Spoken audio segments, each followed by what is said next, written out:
안녕하세요. 저는 42살의 초보 엄마입니다. 저한테는 이제 막 돌진한 눈에 넣어도 아프지 않을 귀여운 딸 하나가 있고 듬직한 남편이 있습니다. 우리 세 식구 남부럽지 않게 행복하게 잘 살고 있었습니다. 시부모님도 저를 좋아하시고 아무 문제도 없이 잘 살고 있었거든요. 그런데 저한테는 한 가지 문제가 있어요. 꼭 시댁에 가면 껄끄러운 사람이 하나 있다는 겁니다. 그 사람은 저만 보면 못 잡아먹어서 안달인 제 동서인데요. 손 아랫동서가 너무 버릇이 없어서 걱정입니다. 제가 너무 늦은 나이에 아기를 가져서 좀 힘든 임신 기간을 보냈습니다. 그리고 사실 결혼도 좀 늦게 한 편이거든요. 남편 만나기 전에 연애는 몇 번 하기는 했지만 좀처럼 결혼하고 싶은 사람을 못 만났어요. 그러다 남편을 만나 둘이 첫눈에 반해 결혼까지 가는데 1년이 채 걸리지 않았습니다. 누가 보면 왜 이렇게 결혼을 빨리 했냐고 뭐가 급했냐고들 하시는데요. 사람이 정말 마음에 드는 짝을 만나면 그렇게 바로 결혼하는 법인가 봅니다. 여기까지 들으시면 혹시 속도 위반이 아니냐고 의심하실 분들도 계실지 모르겠는데요. 그건 아니었어요. 제가 38에 결혼했는데 40살이 꽉 차서 임신에 성공했거든요. 그리고 저는 아기를 제왕절개로 낳았어요. 그건 제가 마르고 골반도 약해서 산부인과 의사가 저에게 수술로 애를 낳는 게 훨씬 안전할 거라고 하셨거든요. 그래서 전 할 수 없이 우리 딸을 제왕절개로 낳았습니다. 우리 친정엄마는 수술한 저에게 너무 아깝다고 제 몸에 칼댄 것을 정말 힘들어 하셨어요. 그 이유는 제가 이제껏 살아오면서 맹장 수술 한 번도 안 했던 몸이었기 때문입니다. 태어나서 40살까지 수술이라고는 한 번도 하지 않았는데 우리 아가 때문에 배에 칼자국이 생겼다고 저희 엄마는 두고두고 그걸 아까워하셨어요. 친정어머니도 물론 우리 딸을 좋아하시긴 하지만요. 하지만 엄마는 정말 유난히 저를 아끼셨던 분이라서 제가 수술하는 날 울고불고 병실에서 땅을 치셨다고 합니다. 네, 저희 엄마 정말 유난하시죠. 그런데 그건 다 이유가 있습니다. 어렸을 때 저는 열병을 크게 앓아서 정말 죽을 뻔한 적이 있었다고 해요. 저는 젖도 안 뗀 아가였어서 기억은 전혀 안 나지만 우리 어머니는 제가 정말 죽다 살아난 애기라면서 저한테 정말 엄청 신경을 쓰면서 사셨다고 합니다. 제가 어디가 아프면 바로 병원으로 달려가고 말이에요. 어머니는 젖도 안 먹는 저 때문에 매일 속이 썩어 나가셨다고 합니다. 그래서 그 옛날 독일제 분유를 구해다가 먹이셨다고 하네요. 제가 하도 안 먹고 먹어도 살이 안 찌니까 엄마가 특단의 조치를 취하신 것이었어요. 저희 엄마는 제가 만 3살 때까지 밥을 먹은 후 살 좀 찌라고 분유를 먹일 정도였으니 여러분들도 아마 짐작이 가실 거라고 생각합니다. 그런데 그런 엄마의 정성이 무색하게 저는 지금도 엄청 다른 사람에 비해 말라 있습니다. 저는 아무리 노력해도 살이 안 찌는 체질인 모양이에요. 중고등학교 때는 키는 엄청 큰데 팔다리도 길고 말라서 애들이 저한테 너는 모델이 되어야 맞는 것 같다는 말들을 하곤 했는데요. 제가 학교 다닐 때 유명한 모델 선배님들이 많았었어요. 그래서 저도 모델 일에 관심을 좀 보였었어요. 그런데 제 부모님은 제가 헛바람 들었다고 하시며 제가 모델이 되는 것은 격하게 반대를 하셨습니다. 저는 그다지 공부에 소질도 취미도 없었는데요. 그래서 전 반 친구들의 말에 귀가 솔깃해서 모델이 되겠다고 엄마한테 떼를 쓰게 되었습니다. 엄마, 나 모델 학원 좀 보내줘요. 나 이제까지 꿈이 없었어요. 근데 모델은 진짜 내 길인 것 같아. 나 옷 입어보는 것도 좋아하고 무엇보다도 내 몸이 모델이랑 적합한 몸매라는 거잖아. 그러니까 나 모델하는 것 좀 허락해줘요. 아니야, 엄마는 반대다. 모델하려면 마음껏 먹지도 못하고 매일 풀떼기나 먹어야 할 텐데 엄마는 그 꼴은 못 봐줘. 우리 딸 아직 늦지 않았어. 녹용이랑 한약 먹고 살 좀 붙여야지. 이렇게 저희 엄마는 어떻게든 저를 살찌워서 정상 체중이라도 도달하도록 하는 것만이 인생 목표셨어요. 저는 지금도 정말 의문이 듭니다.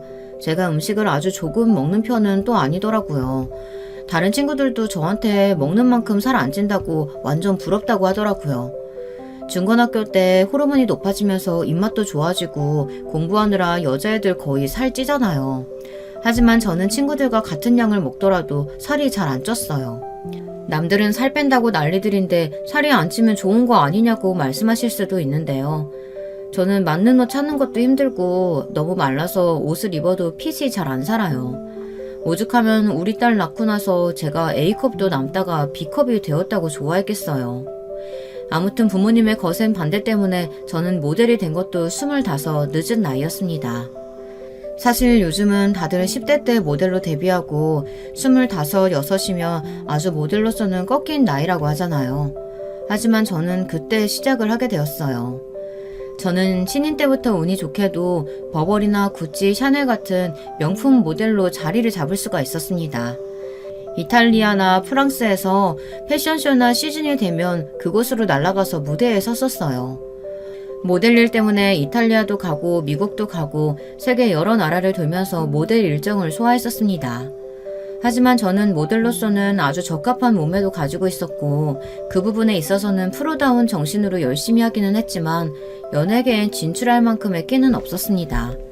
그래서 제가 소속되어 있는 모델 에이전시에서는 저를 모델로서 무대에만 서게 해주었지 TV 예능이나 그런 데에는 데뷔하게 해주지 않았어요. 저는 처음에 동양적인 이목구비와 신비주의 컨셉 등등을 가지고 예능은 딱 한 번 나간 적이 있었는데요. 거기서 거의 말을 하나도 못해서 거의 통편집이 된 적이 있었습니다. 지금 생각해도 부끄러운 제 흑역사라고 할 수 있겠습니다. 그렇게 혹독하게 예능에서 실패한 후 제 소속사 사장님은 그냥 저는 무대 체질이라고 말씀하시면서 열심히 모델 일이나 하라고 하셨어요.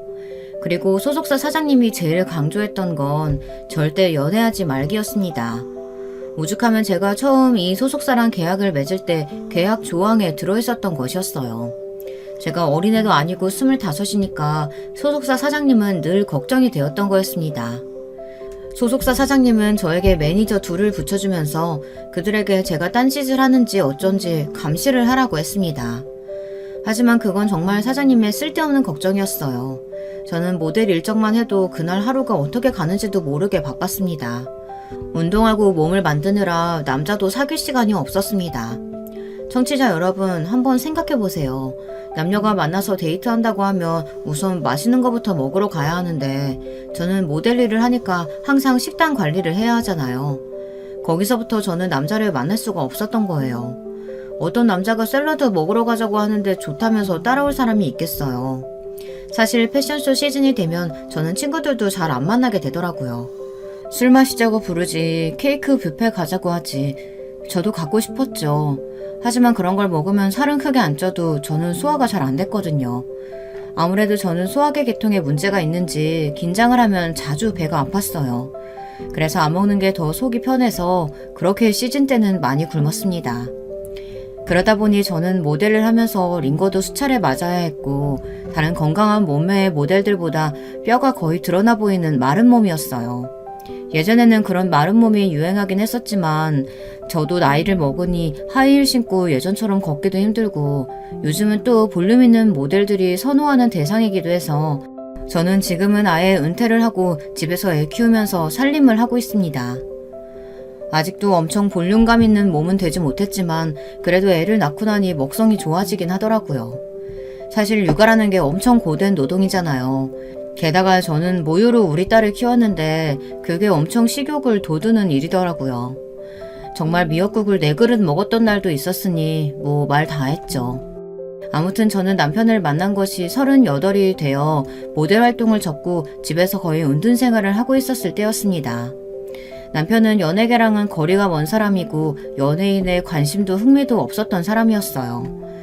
그래서 저와 만났어도 거부감이 없었는지도 모르겠습니다.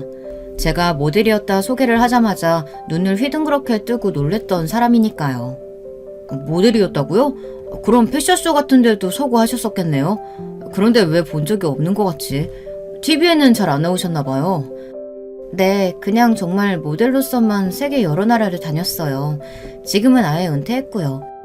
사실 그동안 모델 일만 하느라고 서울의 연예계 사정 같은 건 저도 잘 몰라요. 저도 사실 텔레비전 거의 안 봐요.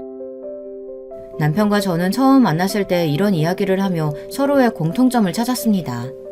남편도 집콕을 좋아하고 저도 거의 집 데이트를 좋아하는 성격이었어요. 가만히 앉아서 영화를 보고 편한 파자마 옷 입고 뒹굴거리는 걸 좋아하는 성격이었죠. 그런 면이 남편과 아주 잘 맞았어요. 주말이 되어도 어디 나가자고 막 성화를 부리는 일 없이 조용히 집에서 차 마시면서 같이 책과 영화에 대한 이야기를 하는 것이 좋았습니다. 저나 남편이나 서로 나이가 어느 정도 든 다음에 만나서 그랬는지 모르겠어요. 남편도 몇 번의 연애에 실패하고 여자에게 질려서 오래 연애를 안 했었다고 하더라고요. 30대 때는 일이 좋아 연애할 시간이 없었고 정신 차려 보니 40이었다고요. 남편은 저랑 1살 차이가 나는데요. 거의 친구처럼 잘 지냅니다. 연애 초기엔 오빠라고 불렀지만 지금은 여보라고 하면서 거의 친구처럼 대해요. 남편은 까다로운 사람이 아니어서 제가 남편을 어떻게 불러도 상관없다고 하더라고요.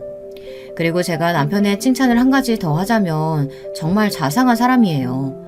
요리도 좋아하고 제가 배가 아파 누워있을 때는 저 대신 아기도 잘 돌봐주는 착한 사람입니다. 남편은 30대까지 출판사 영업직을 뛰던 사람인데 지금은 영업을 그만두고 저하고 둘이 작은 북카페를 운영하고 있습니다. 처음에 북카페를 하자고 했던 것도 남편의 제안이었고요. 둘 다 책을 좋아한다는 공통점이 있으니 그런 면에서 참 잘 맞았어요. 저도 애 낳고 집에만 있으면 무기력해지기 쉬우니 남편이 북카페를 열 테니 거기서 애기 데리고 와서 쉬다 가라고 했던 거였어요. 처음엔 저도 손님인 척하고 앉아만 있다 갔는데요. 차츰 남편의 카페 일을 도와주다 보니 공동 운영이라는 형태로 나가게 되더라고요. 서로 번갈아 가면서 아기랑 같이 집에 들어가서 쉬었다가 몸이 회복되면 가게에 나와서 일을 하는 형식이었고요. 사실 저희가 북카페를 하는 것은 생계가 아주 달려있어서 하는 건 아니거든요. 저도 모델 일 하면서 돈을 좀 벌어놨었고 시댁도 잘 사는 집이어서 시어머니도 저에게 막 나가서 돈 벌어오라는 소리는 하지 않으세요. 시어머니는 그저 제 몸만 안 아팠으면 원이 없겠다고 하시는 분이신데요. 제가 약한 몸 때문에 시부모님들에게까지 걱정을 끼쳐드린다고 생각하면 지금도 마음이 무겁습니다. 하지만 시어머니는 그런 걸로 저한테 부담을 주시거나 미워하지는 않으시는 분이에요. 시어머니도 굉장히 유순하시고 착한 분이세요. 남편은 남동생이 하나 있는데요. 그 남동생은 저와 2살 차이가 나는 지금 현재 39의 가장입니다. 동서는 저보다 5살 미치고요.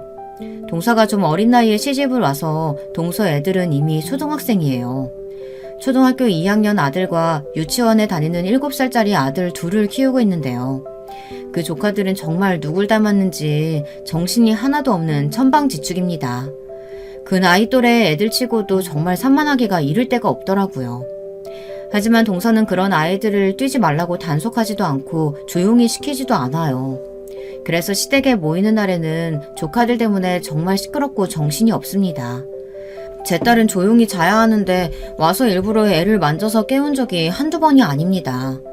그럴 때마다 제가 애들한테 주의를 주면 동서는 또 자기 애들 건든다고 펄펄 뛰면서 저에게 싫은 소리를 하는 거예요.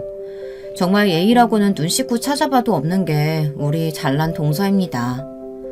동서, 우리 딸 깼잖아. 그래서 내가 조카들한테 좀 나가달라고 한 건데 그게 그렇게 듣기 싫었어?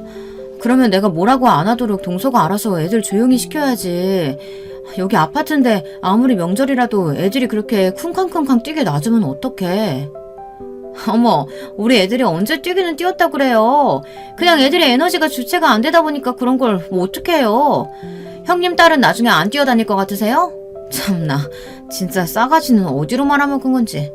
왜 우리 애들한테 잔소리를 하세요? 애들 기죽어 있잖아요. 야, 작은 애야. 큰며느리가 하는 말 하나도 틀린 게 없는데 너는 왜 큰며느리에게 대드는 거니? 싸가지는 아랫사람이 네가 없는 거 아니니? 너희 애들 정말 정신없는 건 맞지 뭘 그래. 너는 아무리 네 아들들이 예쁘다고 해도 예의는 가르쳐야지. 우리 집에서 그렇게 천방지축 뛰어다니면 나중에 공공장소 가서도 그러겠구나. 이렇게 저와 동서가 말다툼을 벌이고 있으면 시어머니는 어느새 오셔서 저희들 싸움도 말리고 동서에게 따끔하게 일침을 놓아주셨습니다. 그렇다고 해서 시어머니가 완전 제 편만 들고 동서를 미워하는 분은 아니셨어요. 그저 공정하게 혼낼 건 혼내고 칭찬할 때는 또 칭찬하는 며느리를 잘 조련하시는 분이었습니다. 정말 현명한 분이시죠. 시어머니도 아들이 둘이다 보니 동서에게 이것저것 잔소리를 많이 하시는데요. 본인이 애들 어렸을 적에 남들에게 싫은 소리 듣기 싫어 애들을 정말 얌전하게 키우셨다고 합니다. 그래서 그런 건진 몰라도 남편이나 시동생 모두 활발한 편이 아니었습니다. 남편은 취미가 독서이고 시동생은 컴퓨터 게임을 좋아해요. 저의 시동생은 조금 막내티가 나긴 하지만 그래도 예의를 아는 사람입니다. 명절마다 동서가 저한테 저런 식으로 대들기라도 하면 시동생은 눈치 있게 나서서 제 와이프를 데리고 시댁에서 나가 쇼핑을 시켜준다거나 애들을 다 데리고 키즈 카페나 오락실에 가는 등 시어머니를 무서워하기는 했습니다. 저나 남편은 그러면 조용해진 시댁에서 드디어 한숨을 휴 내쉬곤 했습니다. 우리 딸이 좀 잠기가 밝고 예민하기도 해서 작은 소리에도 잘 깨더라고요. 그래서 집에 있을 때는 TV도 거의 틀지 않고 애기가 혼자 놀 때 집안일하고 저도 애 잘 때는 힘들어서 좀 자는 편이거든요. 그런데 이번 추석 때는 동서는 이런 말들을 하면서 자기 멋대로 저를 판단하고 짜증을 내는 것이었습니다. 지금도 참고 있지만 도대체 동서의 꼴보기 싫은 얼굴은 언제 안 볼 수 있는 건지 저는 시댁에 갈 때마다 마음이 정말 무겁습니다. 사실 저와 동서는 처음부터 잘 맞지 않는 성격이었어요. 앞에서 시동생이 저보다 결혼을 일찍 했다고 말씀드렸죠. 그래서인지 동서는 제가 처음 시댁에 인사 왔을 때 저한테 호의적이지 않았습니다. 그리고 자기가 적대감을 갖고 있다는 걸 당연히 대놓고 드러냈죠. 동서는 좀 키가 작고 뚱뚱한 편이었어요. 그런데 제가 시댁에 인사차 방문해서 남편과 함께 들어서자 동서는 저를 홉든 눈으로 노려보더라고요. 제가 키가 크고 말라서 그런 건지 아니면 제가 모델을 했던 과거가 있어서 좋게 보이지 않았던 건지 그건 저도 아직도 알지를 못해요. 그저 그런가 하고 이리저리 상상을 해보는 것입니다. 아직도 동서는 왜 그런 짓거리를 했는지 사과는커녕 저한테 말을 하지 않고 있으니까요. 동서와 저는 제가 임신했을 때 크게 다툰 사건이 있었습니다. 그 일로 인해서 동서는 거의 시댁에서 쫓겨났었고 시어머니는 당분간 동서의 얼굴은 보고 싶지도 않다고 하셨죠. 그러다가 우리 딸이 돌이 지나고 작년 추석 때가 되어서야 시어머니의 용서를 받고 동서는 시댁에 다시 드나들 수 있게 되었답니다. 제가 이 사연에 빠지다의 사연을 보내게 된 가장 큰 이유는 동서에게 이 말을 하고 싶어서였습니다.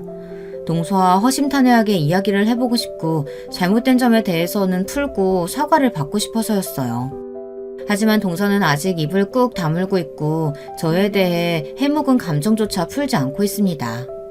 그러니 제가 답답해서 살 수가 없더라고요. 혹시나 동서가 이 글을 봤으면 하는 마음으로 사연을 써보내는 것입니다.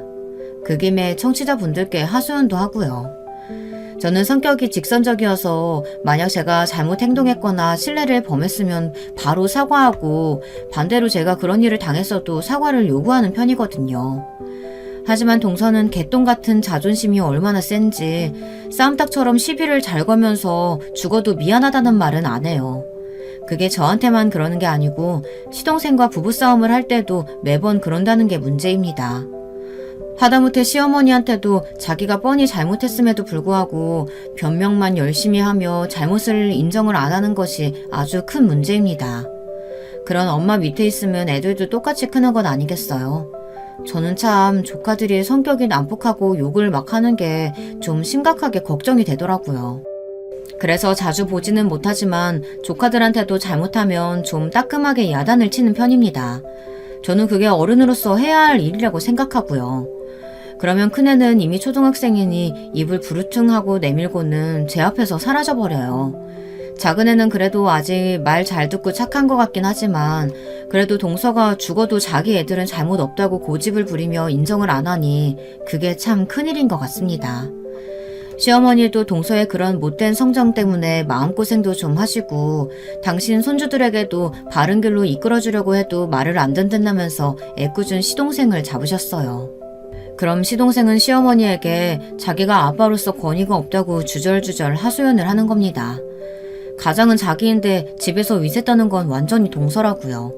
그러면서 아무리 자기 아내라도 저런 드생 여자는 진짜 처음 봤다는 겁니다. 그러면 시어머니는 깊은 한숨을 쉬시면서 동서한테 두 손 두 발 다 드셨다고 하시는 것이었어요. 제가 동서한테 풀지 못하고 쌓인 크고 작은 감정들이 여러 번 있긴 했지만 제일 그중에 중요하고 어처구니 없는 사건만 골라 말을 해볼게요. 꼭 끝까지 들어주시고 구독자분들의 현명한 댓글 부탁드릴게요. 남편이랑 저는 결혼하기 전에 한 가지 약속한 것이 있었어요. 그건 제가 자궁이 너무 약해서 아기를 못 가질지도 모르기 때문에 이세에 대한 스트레스를 주지 않기로 했던 것이었습니다. 저도 아기를 좋아하고 남편도 아기를 갖고 싶어 하긴 했지만 임신이란 게 마음대로 되는 게 아니잖아요. 그래서 처음부터 이세 문제는 아무에게도 터치를 받고 싶지 않았어요. 하물며 시부모님들도 그 문제에 대해서는 아무 말씀 없으셨습니다. 어차피 시동생이 먼저 결혼해서 아들을 둘이나 낳았기 때문에 시부모님들은 저에게 임신과 출산을 하라고 굳이 푸시를 하실 필요가 없다고 저를 안심시켜 주셨습니다. 그런데 제 임신 문제에 간섭하고 싶어하고 못된 말만 일삼는 사람이 바로 제 동서입니다. 동서는 처음 제가 인사 왔을 때부터 애기 못 낳을 상이라고 저한테 비아냥대기 시작했습니다. 그때 동서가 했던 말을 기억을 더듬어 그대로 한번 옮겨보겠습니다. 그리고 여기서 쓰는 이름들은 모두 가명인 것을 밝혀드릴게요. 예, 이번에 네 시아주버님하고 결혼할 사람이야. 서로 인사 좀 해라. 여기는 박미희라고 하고 여긴 김선진. 얘가 아들 둘 있는 네 시동생 와이프다. 만나서 반가워요. 결혼하면 내가 형님이 되겠네요. 앞으로 잘 부탁할게요. 어머, 박미희? 2017년에 그 프랑스 패션쇼에 구찌 모델 하던? 어머, 동서 나 알았어요? 다들 잘 모르던데. 암튼 알아봐줘서 고마워요. 오, 네가 거기 모델이었니? 난 연예계에 관심이 잘 없어서 몰랐다 얘. 우리 집안에 모델 며느리가 다 들어왔네. 아이고, 신기하다. 얘 어쩐지 키가 크더라. 시어머니가 동서 앞에서 제가 모델이라고 신기해하면서 칭찬을 하시자 동서는 바로 얼굴이 팍 찌그러지며 입술 끝에 비웃음을 담아 물었습니다. 그런데 말이죠, 형님. 키랑 몸무게가 어떻게 되세요? 전 태어나서 이렇게 해골같이 마른 여자 처음 봐요. 이래서 어떻게 임신이 가능하기는 하나? 동서가 차갑게 한마디를 하자 시어머니는 대번에 얼굴을 팍 굳히시면서 동서에게 잔소리를 하셨습니다. 저는 면전에서 대놓고 앞담화를 들어본 적이 처음이라 크게 놀라서 그대로 한마디 대꾸도 못하고 벙쪄 있었습니다. 예, 그래도 네 형님들 사람한테 너무 심한 말 아니니? 키랑 몸무게는 여자한테 프라이버시인 거 몰라? 그리고 네가 얘들 부부 애기 문제에 관여할 주제는 못 되는 거 아니니? 시어머니가 저를 적극적으로 변호하고 나서주셨습니다. 그랬더니 동서는 얼굴색이 대번에 벌겋게 변하더라고요. 동서 딴에는 자기가 먼저 들어온 며느리니까 시어머니가 자기 편을 들어줄 거라고 생각했나 봐요. 그런데 시어머니가 동서를 따끔하게 혼을 내시자 동서는 갑자기 눈물을 펑펑 흘리며 시어머니에게 서운하다고 말을 하는 것이었습니다. 어머니 서운해요. 저랑 어머니랑 함께 지낸 지 거의 10년이 다 됐는데 어떻게 형님 편을 들어요? 그럼 전 뭐라고 말해요? 형님이 모델이라 좋으시겠다 뭐 이렇게 말해야 돼요? 선진이 너 그게 무슨 말이야? 내가 누구 편을 든다고 자꾸 편을 가르려고 하는 거야? 난 그런 적 없다. 난 그저 형님들 애를 앞담아하는 네 행동이 잘못됐다는 거야. 아무리 10년을 같이 했어도 나는 며느리도 자식이라고 생각해. 그러니까 잘못된 행동 지적한 거고. 그게 그렇게 서운한 일인 거니? 동서와 시어머니가 저를 가운데 두고 이렇게 싸우고 있으니 저는 동서에게 사과해달라고 말할 타이밍도 놓치고 굉장히 거북한 상황이 됐습니다.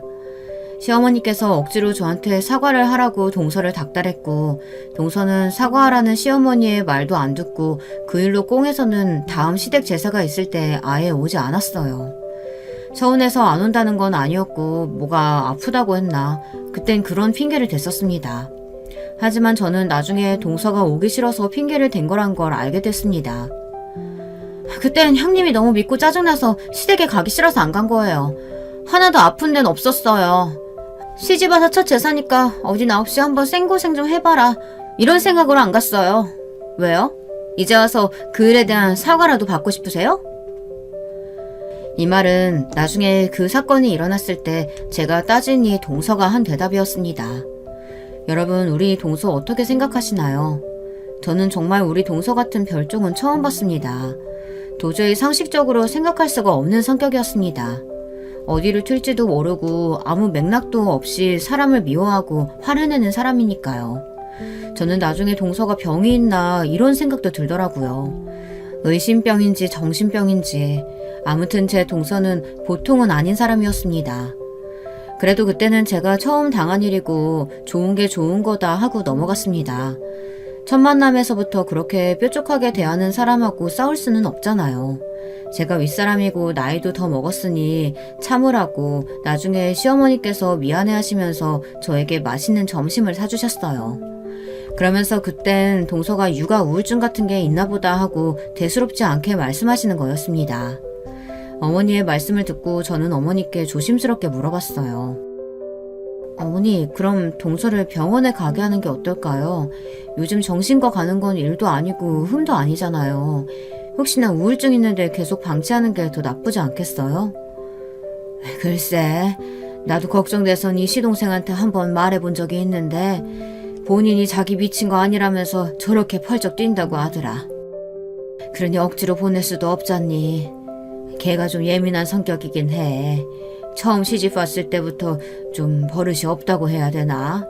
말을 막 하기도 했어. 애가 다른 사람 기분은 별로 고려를 안 하는 편이야. 시어머니의 말을 듣고 저는 할 수 없이 동서를 용서해주기로 했어요. 아니, 정확히 말하면 용서한다기보다는 무시에 가까운 마음이었을 겁니다.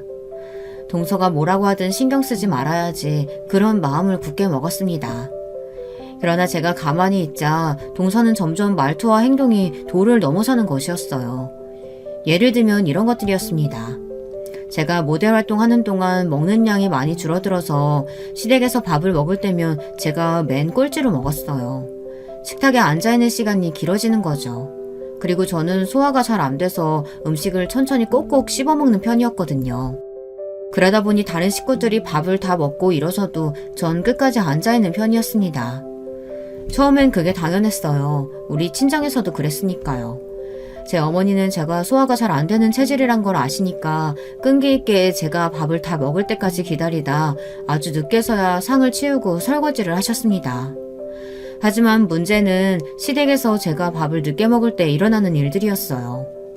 시댁에서 제가 늦게까지 식탁에서 밥을 먹고 있으면 시아버지는 그런 저를 보시곤 좀 답답하다고 하며 안방으로 쑥 들어가 버리시는 것이었어요. 시아버지도 성격이 엄청 급하신 분이거든요. 밥도 빨리 드시고 술도 좋아하시고 그래서 제 시아버지는 술배가 좀 많이 나와 있는 분이었어요. 그리고 동서는 설거지 빨리 해야 하는데 제가 밥알을 새고 먹는다고 하며 화를 내곤 했습니다.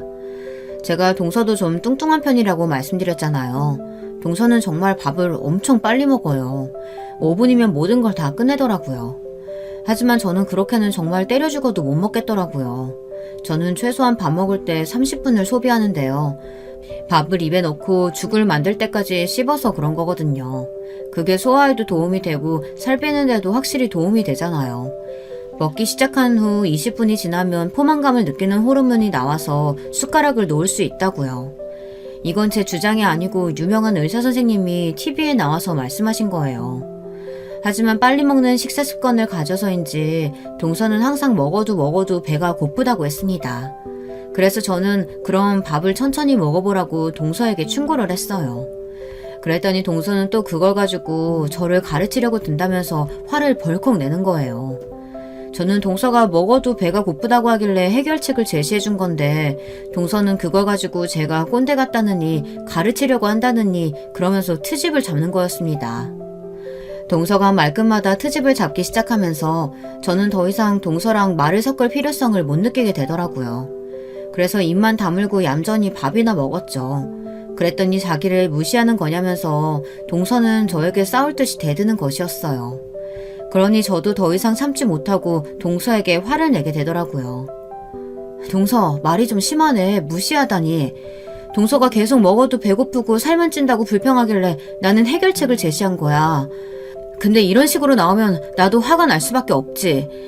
내가 늦게 결혼했어도 엄연히 동서 윗사람이야. 그리고 나이로도 내가 위고.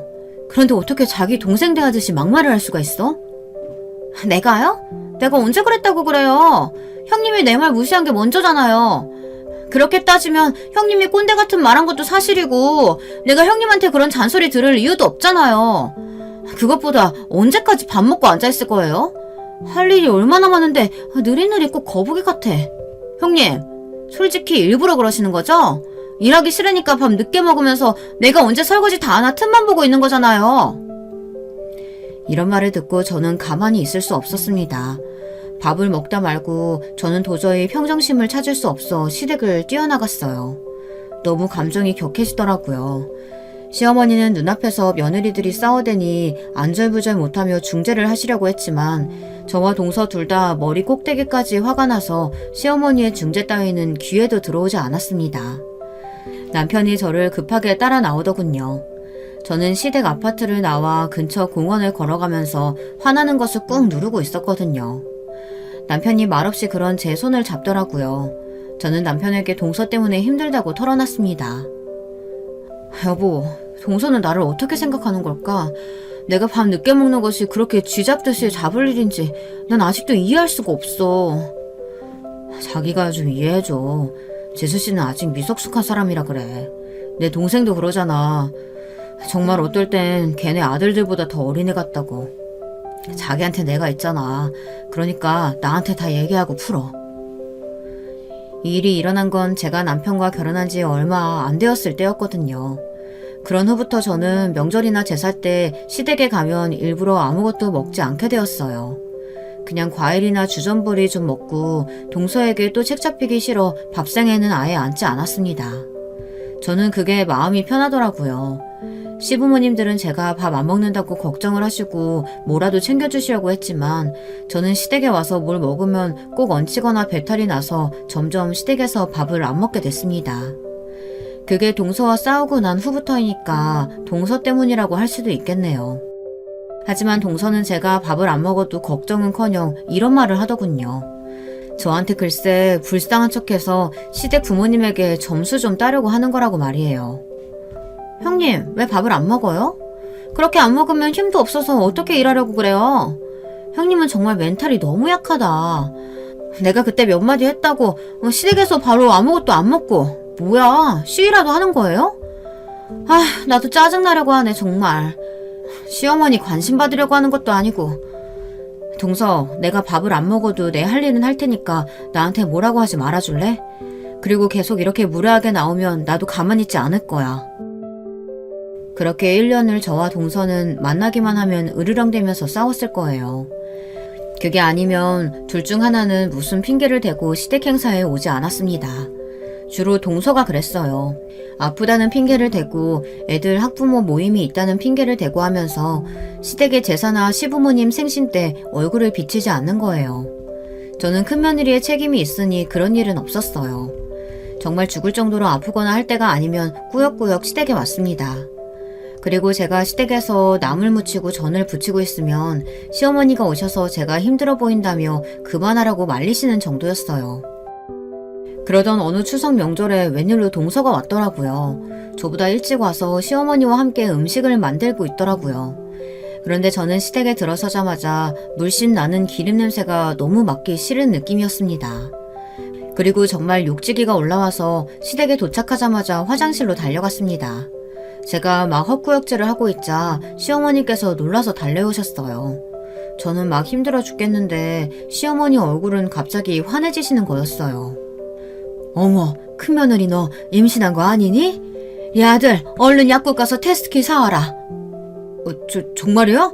우리 마누라 임신한 거야? 아, 하느님 감사합니다. 남편은 환호성을 지르며 약국에 가서 임신 테스트기를 사왔어요. 저는 남편이 내민 키트를 가지고 화장실에서 테스트기를 해봤고 곧 희미하게 두 줄이 뜨는 것이었습니다. 저 역시 믿을 수가 없었고 너무 기뻤습니다. 의사 선생님도 생리불순이 너무 심해서 자연 임신은 진짜 힘들 거라고 하며 마흔이 넘으면 노산이니 시험관을 조심스럽게 권했었거든요.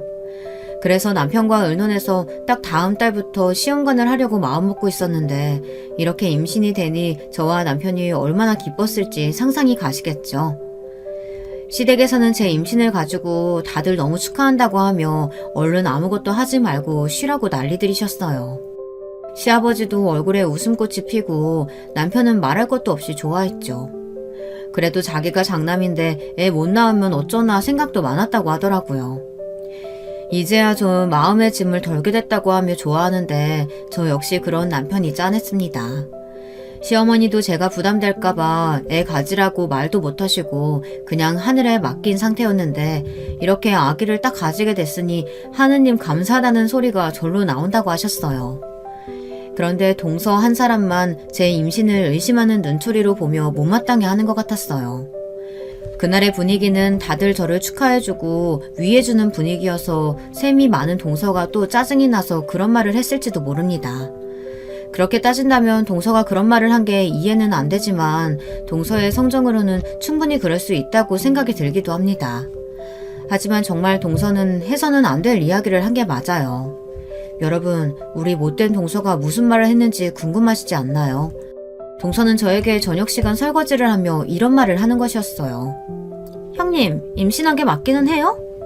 설마 나 엿먹어보라고 상상임신인데 일 안 하려고 임신한 척 하는 건 아니죠? 동서, 무슨 말을 그렇게 해. 나 임신 테스트 여기 시댁에 와서 한 거 동서도 봤잖아. 그럼 테스트기가 잘못되기라도 한다는 거야? 제가 조곤조곤 팩트로 따지자 동서는 한참 동안 분한 듯이 씩씩대며 입을 다물고 있었습니다. 아마도 더 이상 할 말이 없어서 뻗대고 있는 거였겠죠. 저는 동서가 설거지를 하는 동안 다른 식구들이 먹은 상을 치우고 있었어요. 제가 일을 하다 조금 어지러워 비틀대는 것을 보자 제 남편이 얼른 와서 제 옆에서 부축하며 말했습니다. 자기야, 이제 혼자 몸 아니야. 얼른 들어가서 침대에 누워. 내가 식탁 정리할 테니까 당신은 방에 누워있어. 그래, 큰며느리 임신이 얼마나 귀한 건데 그 애를 일을 시키려고 하니? 둘째 며느라가 설거지 다 하고 아들 네가 식탁 닦고 과일도 깎아내와라. 우리 큰며느리 과일이라도 좀 원 없이 먹게. 큰애야, 샤인머스켓 줄까? 제가 고개를 끄덕이자 시어머니는 얼른 들어가서 쉬라면서 저를 부축했습니다. 그때 동서가 큰 소리로 저에게 이런 말을 하더군요. 형님, 그 뱃속에 있다는 애 시아주버님 애 아니죠? 어디서 아빠도 모르는 애 베고 와서는 여기서 꼴 같지 않게 아주버님한테 애 키워달라고 하는 거 내가 모를 줄 알았죠? 꼭 뻐꾸기 새끼처럼 말이에요. 연예계에선 그런 일들 비일비재하다면서요. 아 참, 형님도 별 수 없네요. 뭐라고? 동서의 정신 나간 헛소리에 시어머니가 제일 먼저 반응하셨어요. 시어머니는 동서의 입에서 나온 말들을 믿을 수 없다는 듯이 성큼성큼 동서에게 가서 설거지통에 들어있던 플라스틱 밥그릇으로 동서의 머리통을 딱 때리셨습니다. 그리고 이렇게 말씀하셨어요. 작은 며느리, 너 여기가 어디라고 큰애를 모함해? 너 정말 말이면 다 한 줄 알아? 내가 널 몇 년간 계속 두고 봤는데 아무래도 안 되겠다. 너 진짜 머리가 어떻게 된 것 같으니까 내일 당장 성심과에나 가봐. 아니다, 내가 너 데리고 갈게. 그동안 네 남편한테 너 미친 거 아니라면서 안 간다고 했다면서? 이 시애미가 봤을 때 너 제정신 아니야. 이 사태가 일어나자 시댁 식구들은 전부 경악했습니다. 그 중에서 제일 놀란 건 저였는데요. 저는 동서의 말이 정말 어이가 없어서 말이 안 나올 정도였어요.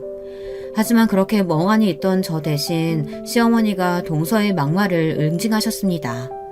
그러니 저는 대꾸할 수도 동서에게 뭔가 행동을 할 수도 없더라고요. 한편 동서는 자기가 막말한 것은 생각도 안 하고 시어머니가 자기를 때렸다는 것에만 초점을 맞춘 것이었어요. 당장 쓰러져서 우는 척을 하는데 저는 그렇게 연기 잘하는 사람을 보다 처음 봤어요. 정말 연말 연기대상감이더라고요. 어머니, 저 억울해요. 저는 입이 있어도 제 생각은 말 못해요? 세상에, 아니면 아닌 거지 왜 저를 때리세요? 생각해보세요. 연예계에서 얼마나 굴러먹다 온 여잔지도 모르는데 그걸 어떻게 아주버님 애라고 단박에 믿어요? 이런 경악할 말이 동서의 입에서 술술 나온다는 것이 저는 믿기지 않았습니다. 시동생이 동서의 말을 듣고 화가 나서 당장 동서에게 가서 일어나라고 소리를 질렀습니다. 집에서도 시동생 부부가 싸우면 동서는 우는 척을 아주 잘한다는 것이었어요. 당신 입 닥치지 못해? 연극 그만하고 일어나. 내가 창피해서 살 수가 없다. 얼른 이리 나와. 집에 가자. 어머니 죄송합니다. 저 이 사람이랑 애들 데리고 집에 가볼게요. 이 미친 여자랑 단판 좀 짓게요. 네가 행동을 똑바로 했어봐. 저 년이 왜 저짓거리를 해? 내일이라도 꼭 네 와이프 정신병원에 가보라고 해. 아이고, 내가 너무 오래 살았나. 목골보를 다 보는구나. 저 둘째 아가 성질머리 어쩌면 좋을꼬. 아휴. 시어머니와 시아버지는 혀를 쯧쯧 차시며 시동생 가족을 전부 시댁에서 내쫓으셨습니다. 저는 아직도 뭐가 뭔지 사태가 파악이 안 됐어요. 동서가 입만 열면 거짓말인가 아니면 의심병인가 이런 생각들이 꼬리를 물고 머릿속이 정말 어지럽고 혼란스럽더라고요. 지금은 기억이 희미한데요. 그때 저는 남편에게 어지럽다고 말하고는 그대로 쓰러져 기절을 했답니다. 시댁 식구들은 난리가 났죠. 제 몸도 몸이지만 애기 잘못됐을까봐 걱정돼서 얼른 남편이 기절한 저를 안고 응급실로 운전을 해서 갔답니다. 시댁 어른들도 저와 아기가 잘못될까봐 우르르 따라 나섰고요. 그렇게 오픈 응급실에서 해프닝이 지나갔고 저는 대학병원의 다인실에 입원을 하고 나서야 깨달았습니다. 제가 눈을 뜨자마자 남편이 그동안 제대로 못 먹고 아기를 가져서 더 몸이 안 좋았다고 의사 선생님의 말을 전해주었어요. 의사는 지금이 중요한 시기니까 뭐가 먹히지 않더라도 열심히 먹어야 한다고 했다네요. 저는 퇴원하고 집에 가서 우리 아기를 위해서 정말 열심히 챙겨 먹었습니다. 제 몸은 하도 못 먹어가지고 엉망이었다가 우리 딸이 뱃속에 자리 잡고 4개월이 되어서야 살이 찌기 시작하더라고요. 시어머니는 산모의 몸에 좋다는 한약들을 손수 지어오셔서 때마다 먹이셨고요. 저희 친정엄마도 너무 기뻐하시면서 여러 영양제를 사서 집으로 오셨어요. 저는 추석 때 있었던 일들을 친정엄마에게 전부 말씀드렸죠. 친정엄마는 동서의 막말 사건을 듣더니 너무 기막히다고 하면서 그런 말 같지 않은 말은 무시하라고 했습니다. 예전에 모델 활동할 때도 악플은 많이 받아봤지 않냐고 하면서 말이에요. 그냥 무시하고 동서가 사과하면 그때 잘 얘기해서 친해져 보라고 하셨어요. 시댁에서 시부모님들이 저한테 호의적인 것만 해도 다행이라고 하시면서 시어머니께 감사하다는 표현을 자주 하라고 말씀하시더라고요. 그렇게 생각해보니 사실 결혼하고 나서 제가 받기만 했고 시어머니께 해드린 게 없었어요.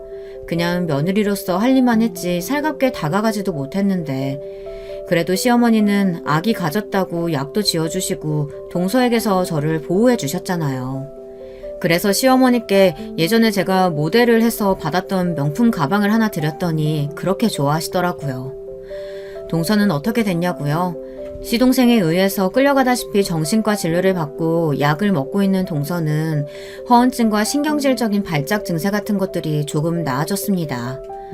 동서는 아직도 자기가 미친 거 아니라면서 약을 먹길 거부하지만 시동생이 밤마다 억지로 약을 먹이고 감시한다고 하네요. 안 그러면 이혼할 줄 알라면서 협박을 하니 그제야 동서가 얌전해졌다고 합니다. 동서는 우울증 진단을 받았고요. 분노 조절 장애도 있다는 시동생의 말을 듣고 저는 그제서야 동서의 행동이 조금은 이해되기 시작했어요. 사실 초기엔 좀 동서가 반항이 심해서 입원 치료를 받았다가 1년 정도 지나 퇴원을 하고 싶다고 졸라서 퇴원시켜 통원 치료를 하며 약을 먹고 있답니다. 그동안 동서는 애들 육아하면서 동네 주민들과 교류도 없었고 산후 우울증을 제때 치료하지를 못해서 그렇게 중증으로 번져버린 것이었어요. 물론 동서의 예민한 성격도 아예 관련이 없다고는 하지 못한다고 들었습니다.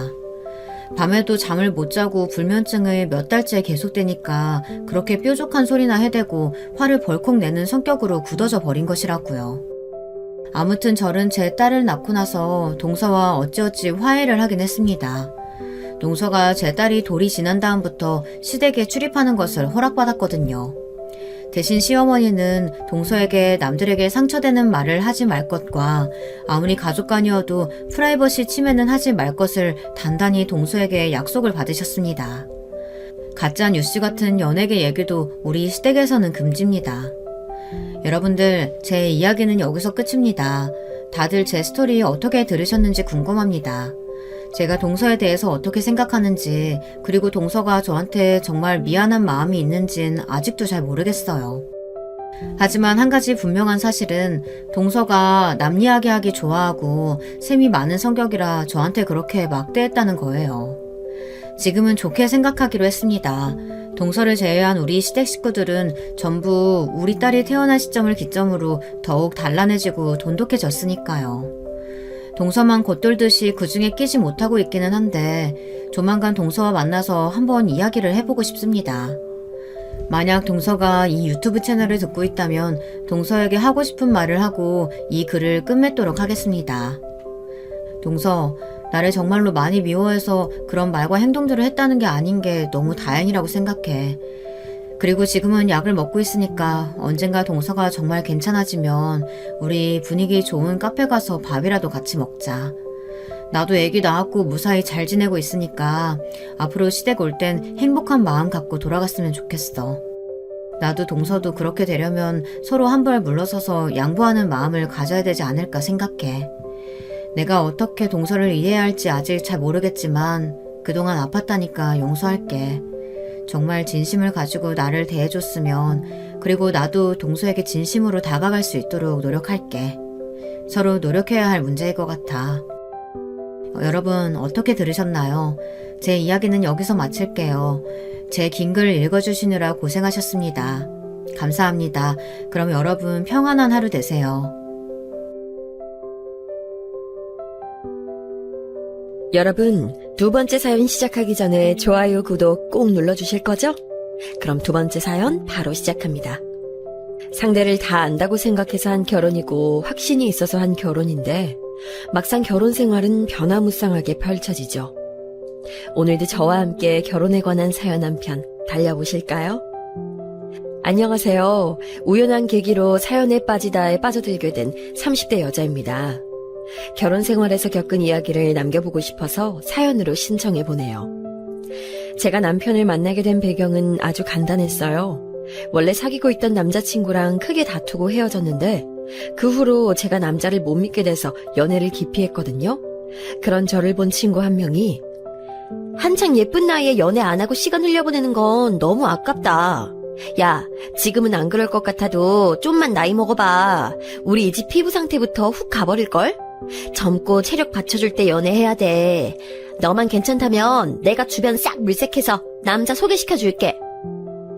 자꾸 저한테 몇 번이고 이런 채근을 하는 거예요. 한두 번이면 모른 척 넘기겠는데 저를 볼 때마다 그런 소리를 하니까 제가 결국은 못 이긴 척 넘어갔죠.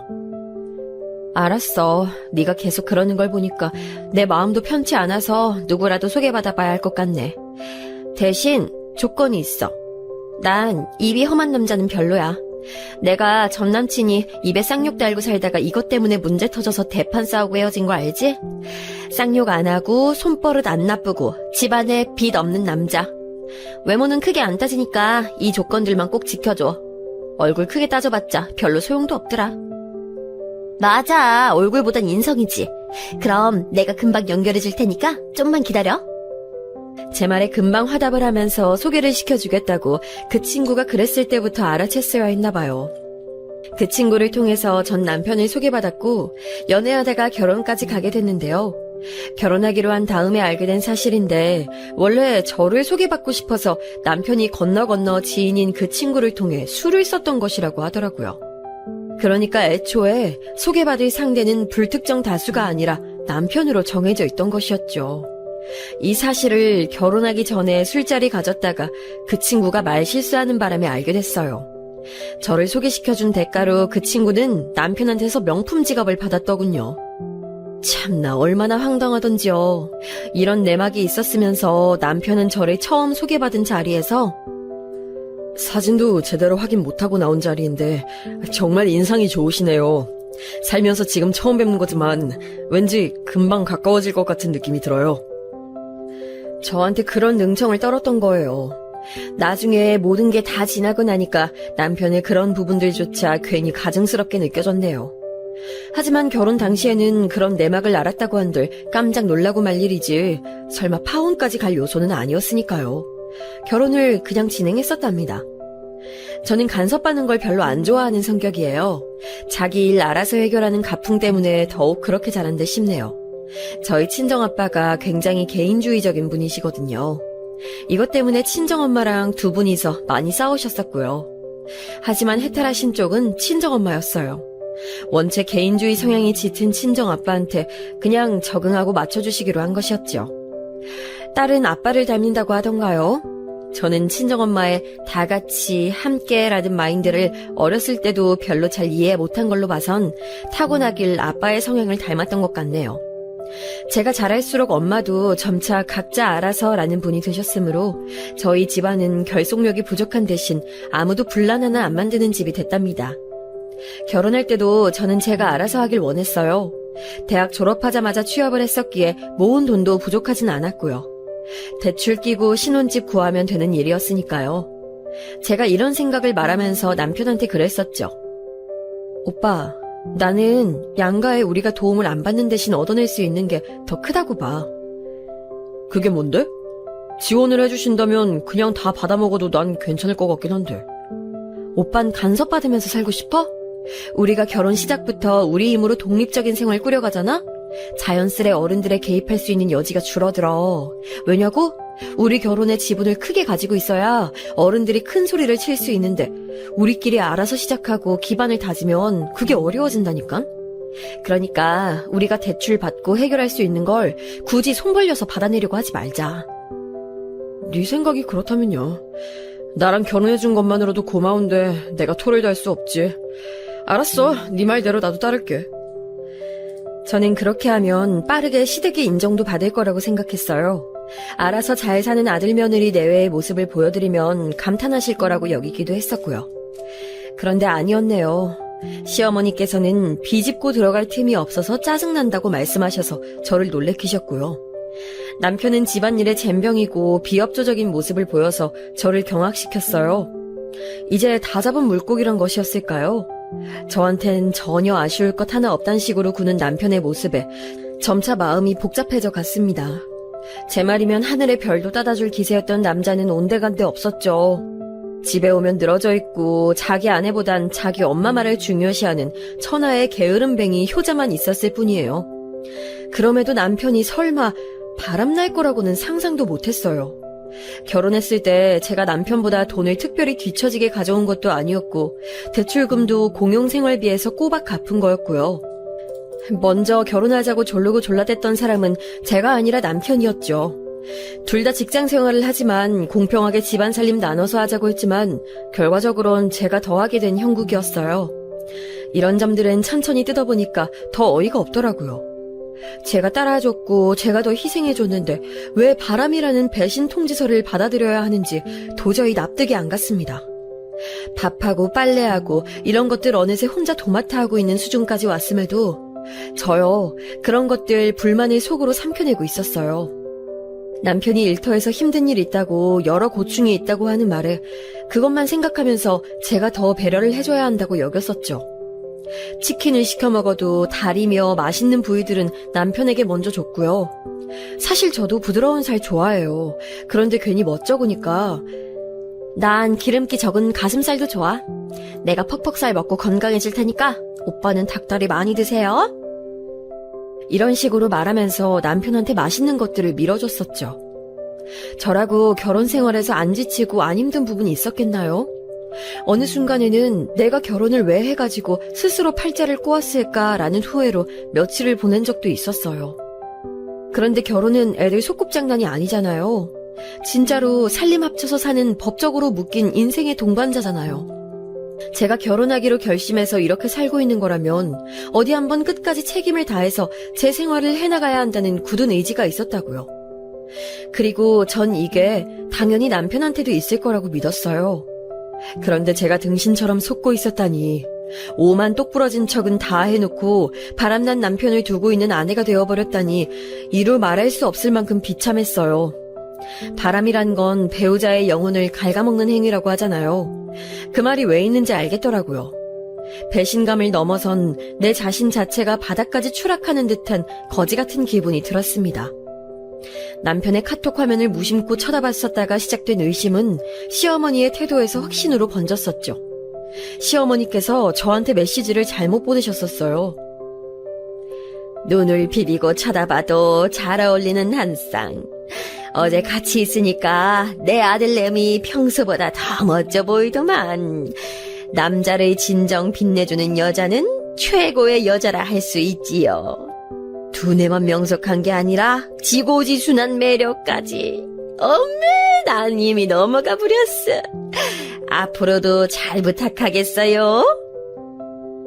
메시지의 말투가 분명히 시어머니의 것이었거든요. 다른 사람이 시어머니의 번호를 도용해 잘못 보내거나 한 게 아니었어요. 확실했는데 그렇다면 그 내용은 뭐란 말인가요? 아들이라면 저희 남편밖에 없건만 잘 어울리는 한 쌍, 게다가 메시지에는 어제 만난 것이 적혀 있었는데 전 그 어제에 시어머니를 뵙지도 않았었죠.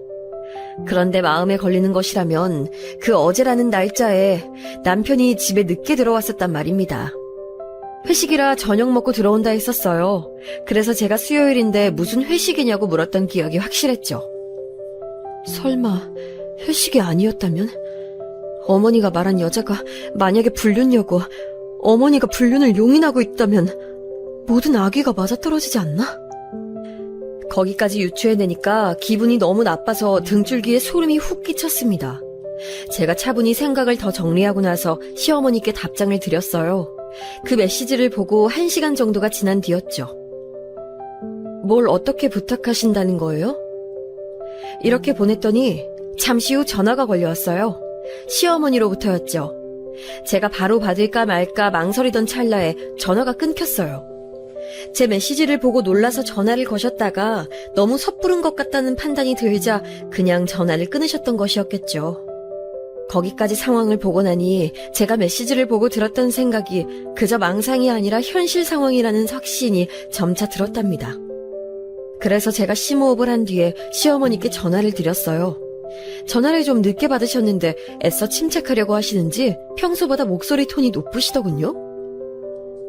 어머니, 왜 전화를 하다 마셨어요? 제가 받으려고 했는데 끊어졌네요. 그거는 내가 통화 버튼을 잘못 눌러서 그랬던 거다. 저한테 보내신 내용은 뭐예요? 그래서 그 여자가 누군가요? 아이고, 그게 뭐 어쩌다가 너한테 갔을까?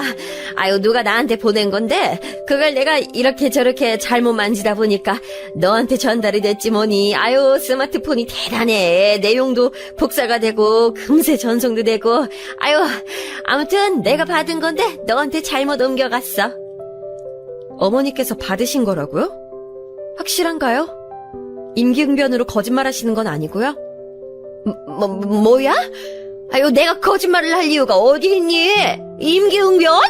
너는 참, 네 시어미한테 말 한 번 시건방지게 하는구나. 아주 못쓰는 표현이랄 게 없어. 갑자기 왜 이렇게 흥분을 하세요, 어머니? 바람나셔서 그래요? 내용을 보면 어머니께서 바람나셨으니까 그런 걸 받으셨겠죠. 바람, 내가 바람이 났다고? 야, 네 시애비가 들으면은 기절초풍을 말을. 그러게요. 아무리 아버님께서 거의 시골에 내려가 계신다지만 이런 불미스러운 소식을 듣게 되면 안 좋아하실 텐데요. 근데 왜 바람을 피우신 거예요? 어머니, 정말 실망이에요. 누가 바람이 났다고 자꾸 그러는 거야? 나 바람 안 났어, 이거사! 그래서 아무튼 그 여잔 누군가요? 저희 오빠랑 오래됐어요? 오래 안 됐어, 이거사! 아니! 아우, 방금 거는, 실언이다. 어머나 세상에, 난 몰라. 욱하는 성미를 가지신 시어머니께서는 저의 도발에 걸려드셨어요. 엉겁결에 말실수를 해버리신 거죠. 메시지 내용 속의 여자, 그러니까 시어머니께서 원래 그걸 전송하고자 하셨던 상대는 남편이랑 바람난 여자가 맞았습니다. 그 여자한테 보내려던 걸 저한테 잘못 보내놓으시곤 제가 답장을 드리자 그제서야 실수를 인지하셨던 거예요. 남편이 바람이 난 것도 모자라서 시어머니까지 그 사실을 알고 있는 데다가 그걸 말리긴커녕 앞장서서 환영을 하고 계셨다니 너무 황당해서 분노보다도 웃음이 앞서더군요. 그만큼 어이가 없었어요. 제가 결혼 생활에 헌신을 하지 않았더라면 차라리 덜 당황했을 텐데 저는 제 나름의 모든 최선을 다하고 있었건만 남편이란 작자가 배신을 때린 것이 믿어지지가 않았죠. 먼저 저 좋다고 했던 사람이고 먼저 결혼하자고 말을 해줬던 사람이기에 그래서 제가 은연중에 방심을 했었나 봐요. 개인주의 성향이 강한 저라서 남편의 영역을 자유롭게 두었던 건데 그러면서도 설마 하니 저를 배우자로 두고 다른 여자랑 바람을 피운 위인이라곤 안 여겼어요. 제가 순진했었나 봅니다. 남편한테 바람난 거 맞냐고 묻는 대신에 왜 바람이 났냐고 물었어요. 정말 그게 궁금했거든요. 시어머니한테 들켰다는 사실을 이미 전해 들었던 게 분명한 남편은 그날 밤 제 앞에서 고개를 푹 숙였습니다. 아니라고 잡아떼기보단 미안하다고 사과를 하더군요. 미안해. 내가 유혹이 흔들렸어. 유부남이라도 괜찮다고 날 정말로 좋아한다고 말해주는 그 사람 모습 보면서 솔직히 마음이 혹하더라. 그러면 안 되는 거 알았는데 정말 미안하다. 거기까진 그렇다 쳐. 그런데 어떻게 어머니까지 알고 계신 거야? 같이 만난 건 또 뭐고? 아주 작정하고 나를 모욕하려던 거였어? 아니야, 의도한 거 아니었어. 내 휴대폰에서 그 사람이 우리 엄마 연락처를 멋대로 가져가선 연락을 했더라고. 뭐? 그럼 그 여자가 스스로 자기가 바람난 남자의 모친한테 이실직고를 하기라도 했다는 거야? 그런 일이 가능하다고? 나도 당황스러웠는데 진짜야, 정말로 그랬어. 그리고 우리 엄만 그 사람을 마음에 들어 하셨고 그러다 보니까 셋이서 만나는 자리까지 만들어진 거였어. 분위기에 휩쓸려 가다 보니까 내가 발을 빼질 못했네. 장난해? 난 지금도 솔직히 이 상황이 안 믿어져. 내가 하도 피곤해서 헛된 꿈을 꾸고 있나 싶어. 그래서 그 여자는 어디 사는 뭐하는 여잔데 똑바로 말해. 우물쭈물하면서 대답을 피하던 남편에게 간신히 알아낸 그 여자의 정보. 두루뭉술하게 표현해서 전문직 종사자라고 하더군요. 나이는 저보다 한 살이 많았어요. 그리고 남편 휴대폰을 빼앗아서 사진을 봤는데 이런 말 하긴 민망하지만 객관적으로 저보다 외모가 잘나지 않았어요. 저는 평균 신장에 못 미치는 작은 키의 소유자이긴 한데 이것 빼면 외적으로 자신감 없는 부분은 없다고 솔직히 속으로 생각해왔을 정도거든요. 특별히 예쁘진 않아도 어디 가서 꿀리는 법은 없었죠. 남편한테도 나에게 왜 접근했냐고 물었을 때 생긴 게 내 스타일이라서 라는 솔직한 대답을 들었던 전적도 있었고요. 그런데 그 여자는 저보다 예쁘지 않았어요. 외모가 다는 아니라지만 이미 결혼한 사람이 바람날 정도면 뭔가 대단한 점이 있어야 하는 거 아닌가요? 그런 생각을 가지고 바라봤을 때 그 여자가 좋게 말해서 평범하다고 할 만큼 별로 안 예쁘게 생긴 것에 놀랐습니다. 남편이 사실은 이런 취향이었나 하는 혼란도 들었고요. 머리 아프고 속이 뒤집어진 저에게 남편은 그 여자를 바로 정리하겠노라 호언장담을 했어요. 제가 못 믿겠다고 하니까 제 앞에서 무릎도 꿇었죠. 이거 왜 이래? 어머니 말씀하시는 거 들어보면 그 여자가 여간 마음에 드신 모양이 아닌 것 같던데 차라리 이참에 그쪽하고 잘해봐. 내가 미련 없이 놓아줄 테니까. 내가 미쳤다고 널 두고 이혼하겠어. 절대 아니야. 내가 잠깐 흔들렸던 것뿐이야. 믿어주라. 내가 유혹에 약한 등신이라서 미안해. 앞으로 이런 일 없을 거야. 나 한 번만 믿어주면 안 될까? 남편이 무릎을 꿇고 싹싹 빌길래 저도 모르게 고개를 끄덕여주고 말았어요. 진짜 등신은 남편이 아니라 저였나 봅니다. 하지만 실수였다면서 거듭 사과하는 모습에 제가 흔들려버린걸요. 연애 시작할 때부터 남편은 저에게 꽂혀있는 사람이었기 때문에 설마 하니 그 마음속에 다른 사람이 자리 잡는다는 건 상상이 어려웠으니까요. 알아서 깔끔하게 정리해. 어머니 쪽도 오빠가 해결하고. 저는 그렇게 통보하는 것으로 그 일을 나름 매듭짓고자 했어요. 제발만 되지 않는다면 잠깐 일어났던 해프닝으로 그렇게 덮을 수 있길 바랐죠. 바로 얼마 뒤 그 여자를 실제로 마주치기 전까진 그랬었습니다. 어디서 그 여자를 봤냐 하면 집에서 가장 가까운 백화점에 갔다가 보게 됐어요.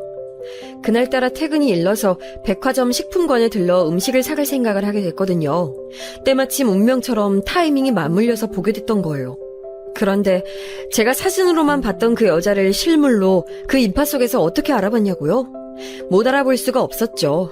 왜냐하면 그 여잔 저희 시어머니와 함께 있었으니까요. 엘리베이터로 가는 길목에서 딱 마주쳤어요. 어라? 어머니, 이렇게 마주치다니 신기하네요. 이 시간엔 여긴 웬일이세요? 그리고 이쪽은 누구? 의외의 상황에 놀라서 인사말을 먼저 건네던 저는 시어머니와 팔짱을 끼고 있는 젊은 여자 쪽을 바라봤다가 말문이 막혀버리고 말았어요. 사진 속에서 본 적이 있는 얼굴이었기 때문이죠. 남편하고 바람난 그 여자는 명품 로고가 그려진 쇼핑백을 들고 있었어요. 저를 보자 굉장히 당황한 낯빛으로 시선을 피하더군요. 제가 누구인지 이미 알고 있었다는 뜻이겠죠? 그리고 시어머니께선 애먼 헛기침만 몇 번 하셨습니다. 설마 이쪽, 제 남편이자 어머니 아들과 바람난 그 정신나간 분이신가요? 유부남과 만나는 걸 즐긴다는 그 변태? 저는 싸늘하게 식은 미소를 지으며 두 사람을 비꼬았어요. 그러자 그 여자가 주제에 화는 났는지 저를 무섭게 째려보더군요. 시어머니께서는 그 여자랑 꼈던 팔짱을 푸시면서 저한테 한 걸음 가까이 오셨고요. 이런 게 전혀 무섭지 않은 저였기에 똑바로 시어머니를 쳐다봐 드렸어요. 그 상황에서 저는 엄연히 피해자였고 그들은 가해자 입장이었으니 제가 당당하지 못할 이유가 어디 있었겠어요. 하지만 그런 저를 시어머니께서는 퍽 못마땅해 하셨네요. 너는 말하는 꼬라지가 그게 뭐니? 늘 이렇지? 거침없고 천박하고 자기 시어미한테 고개 똑바로 쳐들고 눈 땡그랗게 뜨면서 따박따박 말 대꾸하고 넌 당최 교양이라는 것과는 담을 쌓았구나. 볼수록 그렇다는 게 느껴져. 어머니, 지금 이런 상황에서 저한테 교양을 운운하시다니요. 세상 천지에 결혼한 자기 아들하고 바람난 불륜녀를 감싸주면서 며느리를 구박하는 시어머니가 정상적으로 받아들여지는 경우도 있던가요? 전 못 봤는데요. 그런 경우란 아예 성립할 수 없다고 생각하고요. 이게 아주 끝을 모르고 기어올라. 어? 넌 대체 뭐가 그렇게 잘났다고 이렇게 싸가지가 없는 거야? 제가 틀린 말씀 드린 것도 아닌 것 같은데 어머니는 왜 맞는 말 들으면 싫어하세요? 본인이 틀린 행동을 계속하시기 때문인가요? 제가 조금의 동요도 내어 보이지 않고 차분하게 시어머니의 말씀을 받아쳤는데요. 그러자 그 여자가 많이 놀랐는지 휘둥그레진 눈으로 저를 열심히 훑어보더군요. 그 시선이 마치 뭐 저런 여자가 다 있지라는 느낌이었어요. 불륜녀 주제에 되려 저를 신기해하다니 정말 기가 막혔네요. 그리고 그 여자 손에 들린 쇼핑백이 거슬렸죠.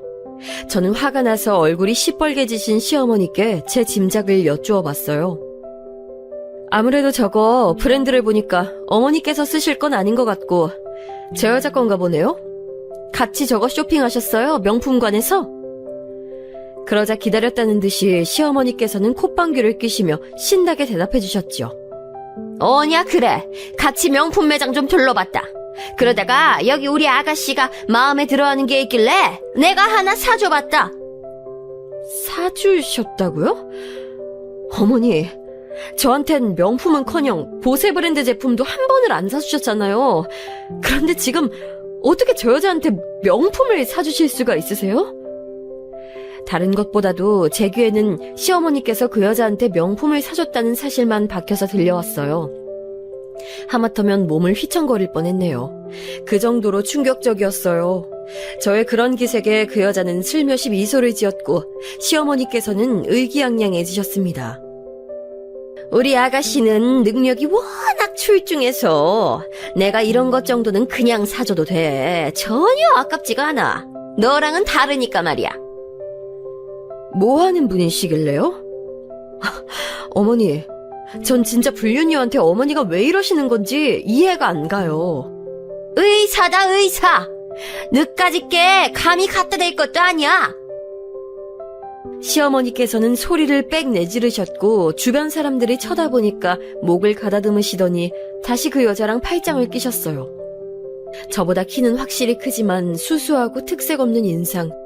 그럼에도 그 여자는 왠지 기가 세 보였습니다. 하긴 그렇지 않고서야 유부남을 애초에 만날 수 없었겠죠. 의사라고요?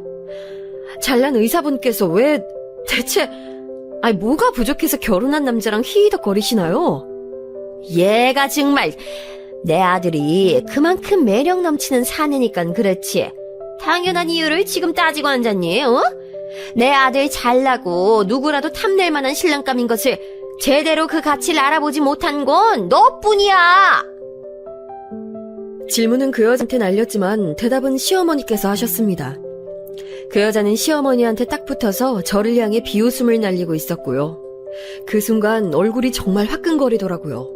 의사라니, 딱 봐도 외모가 저한테 많이 못 미쳤음에도 남편이 흔들린 이유, 시어머니께서 반색을 하시며 홀라당 넘어가신 이유, 그 모든 게 의사라는 직업이라는 배경화에서 설명이 가능했네요. 제가 멍하니 서 있자 그런 저를 두 사람은 지나쳐갔어요. 시어머니께서는 혀를 끌끌 차셨으며 그 여자는 훗 하는 웃음으로 저한테 마지막 눈길을 던진 후 사라졌네요. 도저히 제정신으로 식품관에 가서 장을 볼 수 없었기에 집으로 가서 남편을 기다렸어요. 그런데 미친놈이 집에 안 오더라고요. 전화해도 안 받더군요. 전화를 3번이나 걸었는데 2시간이 지나서야 카톡을 저한테 보내왔습니다. 전화했었구나. 바빠서 이제 봤다. 일이 늦게 끝나서. 나 저녁 먹고 들어간다. 미리 말 못해줘서 미안해. 부재중 찍힌 거 보고도 전화가 아니라 카톡을 보내온 게 미심쩍었어요. 시간이 9시가 다 되어갈 판국이었는데 그제서야 저녁 먹고 들어가느니 하는 이야기를 한 것도 이상했죠. 저는 일부러 답장을 하지 않았고 늦게 귀가한 남편을 보고서도 별말 안 했어요. 오빠, 이제 와? 피곤하겠다. 얼른 씻고 잘 준비부터 해. 그래야지. 근데 너 별말 안 하는구나. 아유, 난 또 아까 내가 전화 못 받아서 그것 때문에 한 소리 크게 들을 줄 알았는데. 웃음이 나와? 왜? 어머니가 그 여자한테 명품 사준 거 들으니까 즐겁나 봐? 제가 기습적으로 질문하자 남편은 이러지도 못하고 저러지도 못하는 표정이 되었죠.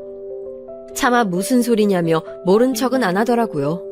그럴 배짱까진 없었나 봐요.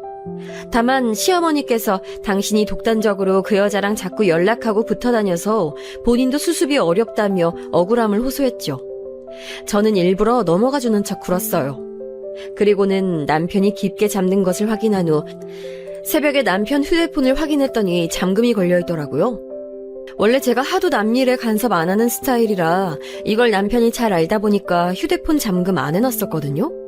그런데 갑자기 해놓았다니 더 수상했어요. 차키를 챙겨서 주차장으로 내려갔죠. 남편 차 블랙박스를 다 확인했습니다. 가관이더군요. 남편은 정시퇴근을 한 거였고 시댁에 간 거였더라고요. 시어머니와 그 여자와 함께 저녁을 먹은 거였죠. 그 자리에서 제 얘기도 나왔겠죠?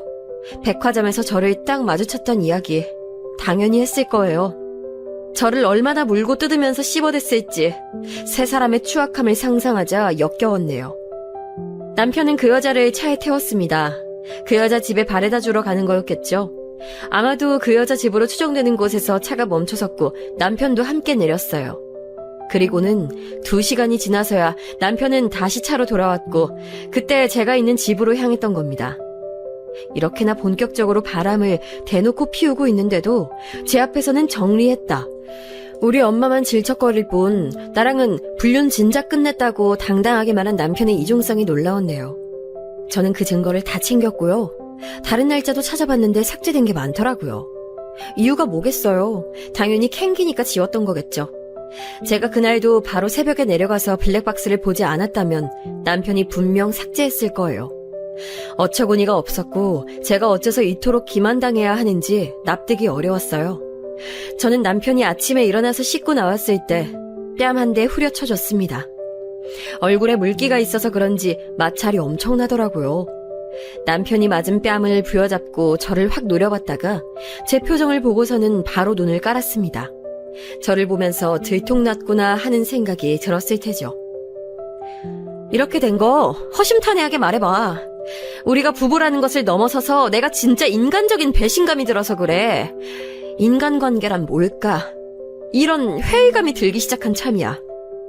솔직하게 다 말해보라고. 왜 그랬어? 내가 그만큼 질렸니? 그럼 나한테 헤어지자고 왜 똑바로 말을 못하고 있었어? 남편은 맞은 뺨을 부여잡은 채로 한참을 침묵만 지켰고 저는 끈질기게 답을 기다렸어요. 이윽고 남편이 입을 열었는데 정말 솔직하게 말을 하더군요. 엄마가 팍팍 밀어준다 그랬어. 그 사람은 의사인데 나 좋다고 매달리는 그 사람 놓치면 내가 병신이라고 그러더라. 엄마 말 듣고 보니까 정말 그런가 싶어서 점점 혹하게 됐어. 그 사람 마음이 식을지도 모르니까 내가 잘해줘야 한다고. 엄마랑 합심해서 그 사람 꼭 잡아야 한다고 엄마가 나한테 신신당부했어. 만약에 그 사람이 진짜로 나랑 결혼하고자 하는 게 확고해지면 그때 나랑 이혼시키겠다고 엄마가 그랬던 거야. 대단하다. 오빠도 어머니도 진짜 철면피들이 따로 없다. 나 이거 하나만 물어보자. 어머닌 왜 이렇게 나를 마음에 안 들어 하셔? 오빠는 그 이유를 알아? 바로 지금처럼 네가 이렇게 굴기 때문이야. 내가 지금 뭘 어쨌는데.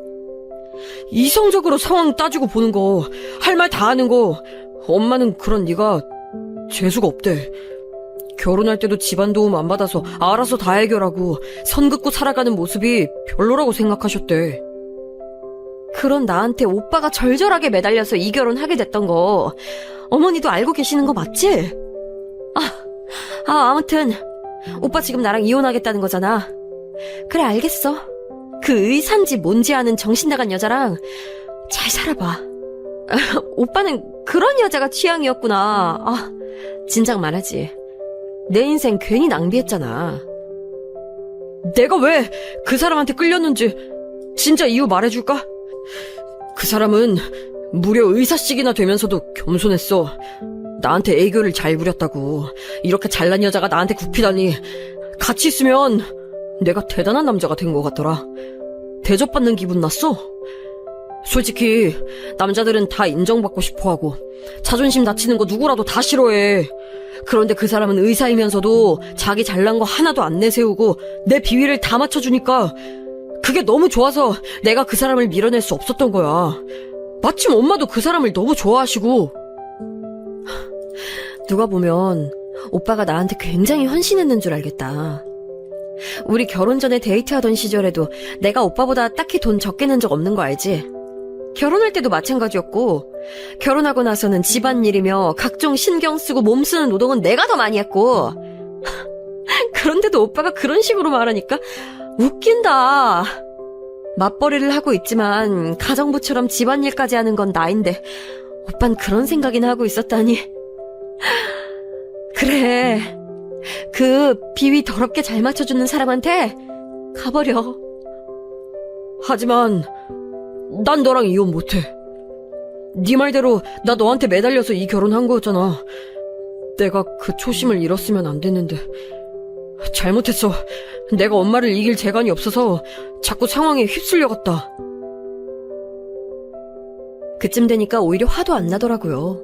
그냥 말이 안 통하는구나 이 생각만 들었던 것 같아요. 우리 사이에 아이가 아직 없어서 다행이란 생각도 들었고요. 저는 저희 부부 앞날을 위해서 돈 차곡차곡 모아가며 명품 쪽은 시선도 안 줬었는데 다시 생각해도 그 여자한테 명품을 사준 시어머니의 태도가 짜증났어요. 그건 이미 저는 며느리로 생각 안 하고 계시고 그 여자를 새 며느리로 낙점하셨다는 제스처나 다름없었거든요. 그래서 저는 이미 남편한테 마음이 다 식은 뒤였지만 일부러 이렇게 얘기했어요.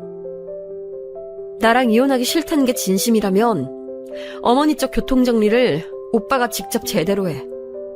오빠가 하도 효자라서 어머니한테 이끌려서 갈팡질팡하는 사람이라는 거 내가 아니까. 지금까지의 상황은 정상 참작해줘 볼게. 내가 정말 마지막 기회 주는 거야. 오빠가 어머니 쪽 상황 정리하라고. 어머니랑 인연 끊고 살 위인은 안 되잖아. 그러니까 어머니가 그 여자 내치고 나한테 사과하시도록 오빠가 그렇게 만들어. 어떻게 상황이 흘러가려나 지켜볼 셈이었죠. 그리고 이틀 뒤였어요. 시어머니께 연락이 왔는데 저한테 사과하시더라고요. 미안하구나. 그간 내가 잘못 생각해왔다. 내가 의사 며느리가 너무 욕심나서 그랬어. 이미 맺어진 부부의 연을 내가 깨뜨릴 수 있는 것도 아닌데 그릇된 욕심을 부린 것 같아 미안하구나. 찜찜했지만 거듭 사과하시는 시어머니께 제가 따질 타이밍은 아닌 것 같아서 그러진 않았고요. 그런데 어머니, 그 여자는 학교 어디 나왔어요? 일하는 병원은 어디고요? 어머니께서 설마 그런 것도 모르시는 건 아니었겠죠? 아유, 당연히 알다마다. H대 나와가지고 H대 병원에서 의사 일하고 있지. 수수한 인상이었지만 기가 세 보였던 눈빛하며 명품이 든 쇼핑백을 꽉 쥐었던 그 손길. 왠지 그 여자가 제 뇌리에서 떠나지 않았어요. 남편한테 결백하면 휴대폰 잠금 풀어보라고 해서 휴대폰 뒤져다가 내역에서 그 여자 번호를 알아내 놓았어요. 저는 직장에서 H대 나온 사람을 찾아봤습니다. 윤주임, H대 나왔다면서? 혹시 거기 의대에서 아는 졸업생 있어요? H대 병원에서 일하는 사람을 알면 더 좋고요. 지인들 중 찾아보면 몇 명은 있을 것 같은데요? 아, 근데 H대 병원이라면 저랑 친한 언니가 거기서 일을 하긴 하네요. 어머, 정말? 그럼 나 염치불구하고 윤주임 지인들 통해서 뭐 좀 알아볼 수 있을까? 왠지 촉이 쌓이기도 했거니와 유부남 건든 의사가 도대체 어떤 평판을 가진 작자인지 궁금하기도 해서 기를 쓰고 알아봤어요. 그런데 알아볼수록 놀라운 결론 한 가지에 이르게 되었죠. 그 여자의 이름을 가진 H대 의사는 우선 다른 인물이었어요. 착각할래야 착각할 수 없을 정도로 다르게 생겼고요. 그리고 중고물품 거래하는 사이트에서 그 여자 번호가 적힌 게시물들을 발견할 수 있었죠. 그 여자 번호를 적어놓고 오픈 카톡으로 연락하는 악질 사기꾼 조심하세요. 중고거래 명목으로 접근해서 친하게 지내자 해놓고 돈 다 뜯어갑니다. 이 꽃뱀한테 당한 남자가 한둘이 아닙니다. 번호도 주기적으로 바꾸고 휴대폰도 한 대가 아니니까 주의하시고요. 이런 정보를 나르는 사람이 있더라고요. 별 생각 없이 번호를 검색해 본 거였는데 그런 결과물이 뜨니까 진짜 놀랄 노짜였어요. 보자마자 온몸에 소름이 다 돋더라고요. 슬쩍 남편한테 물어봤죠. 그 여자 집도 가봤냐고요. 아니라고 펄쩍 뛰길래 의사라면 왠지 집도 좋은 데 살 것 같아서 막연한 내 선입견 때문에 그냥 물어봤어. 별 의도는 없었고. 아, 브랜드 아파트에 거주하려나? 아니면 고급 빌라? 부럽네. 이런 식으로 다른 뜻 없는 것처럼 말을 흘렸더니 단순한 남편은 금세 넘어와서 입을 나불거렸죠. 하여간 시어머니나 남편이나 이런 쪽에서 정말 단순했어요. 빌라 살던데? 고급 빌라 단지. 그 근처에 유명한 식당도 많고 편의점도 많고 잘 돼 있더라. 아, 그래? 안에도 들어가 봤어? 난 TV에서나 고급 빌라 내부를 봐서 실제는 어떨까 싶네? 나도 안엔 못 들어가 봤어. 집 바로 근처에 있는 편의점만 같이 가봤지. 부모님이랑 같이 산다고 절대 안에는 못 들어가게 하던데? 엉겁결에 나불거렸던 남편이 그제서야 아차 싶어서 저의 눈치를 살폈죠. 아휴, 이미 이 인간에게 마음이 식을 대로 식은 뒤여서 얼마나 다행이었는지 모르겠네요. 저는 그 여자의 정체가 의사는커녕 완전히 사기꾼일 것이라는 확신을 갖게 됐어요. 그러자 제가 남편과 시어머니를 구제해준 셈이 되어버렸다는 생각에 조금 어처구니가 없기도 했었죠. 제가 사라졌다면 그 사기꾼 여자한테 더 뜯기고 비참한 결말을 맞이했을 텐데요. 남편은 그 여자랑 만났던 짧은 기간 안에 돈을 많이 쓰기도 했더군요. 어딜 가면 결제하는 건 늘 남편의 몫이었다고 하니까요. 괜히 내막을 파봤나? 그 여자가 영 수상쩍은 인물이었다는 걸 알고 나니까 기분이 이상하네. 남편이나 어머니나 내 눈치 보면서 반성 많이 하고 미안해 모습이나 실컷 더 보다가 이혼하려고 했는데 이럴 줄 알았으면 진작에 이혼할 걸 그랬나 보다. 제가 그런 생각을 품고 있는지 모르는지 남편은 저한테 잘해줬어요. 여전히 집안일은 저한테 슬쩍 떠넘기는 형국이라서 짜증이 났지만 제 심기를 거스르지 않으려고 노력하는 건 보이더라고요. 그래서 사실 제가 정말 등신 중에 등신처럼 마음이 또 풀리고 있었답니다. 남편이 그 여자를 진심으로 사랑한 것도 아니라고 하는데 해프닝으로 영영 남겨버리고 앞으로 부부생활 잘해나가면 되지 않을까 싶었던 거예요. 그런 제 나약한 생각을 깨부숴준 건 다름 아닌 시어머니셨네요. 저한테 연락 뚝 끊고 사셨던 시어머니셨으나 저도 그게 편했지만 도저히 외면할 수 없는 건수가 하나 있었어요. 바로 시어머니의 생신이었죠. 생신이 금요일이었는데 토요일에 다 같이 강원도로 놀러가자 그랬거든요. 시아버지도 시골에서 올라오실 거라 그랬고요. 암만 그래도 생신 당일을 넘기는 건 서운해하실 건수 같아서 제가 저녁 생신상 차려서 같이 드시자고 하니까 거절 안 하시더라고요. 반색하시는 눈치셔서 에이 좋은 게 좋은 거다 이런 생각하면서 그래도 잘 해드리고자 했어요. 그날 반찬에서 오후에는 근무 안 했고요. 장 봐둔 걸로 음식 몇 가지 만들어서 시댁으로 향했어요. 원래는 퇴근하고 저녁 7시나 돼야 제가 도착하는 게 예정이었는데 5시에 도착했죠. 별 생각 없이 스페어키로 문을 열고 들어갔는데 거실에 TV가 큰 소리로 틀어져 있더라고요. 그래서 제가 들어온 걸 모르셨나 봐요. 부엌에 인기척이 있었고 달그락 소리가 들리길래 저는 그쪽으로 곧장 향했고요. 그런데 아유, 우리 새아가 어쩜 이래 밥 먹는 모습도 예쁠꼬? 이런 목소리가 들려오는 게 아니겠어요? 곧 저는 광경을 두 눈으로 확인할 수 있었죠. 그 여자가 식탁에 앉아 있었어요. 시어머니와 함께 말이죠. 반찬이 차려져 있었고 밥 공기는 그 여자 앞에만 있었네요. 웬 보리굴비 같은 생선을 시어머니께서 발라주고 계셨는지 젓가락으로 생선살을 가르시다 말고 저를 쳐다보셨죠. 귀신이라도 본 듯 놀라시더군요.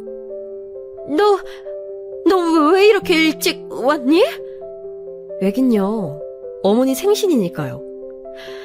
그런데 어머니는 아직도 그놈의 의사 며느리 포기 못하셨나 봐요.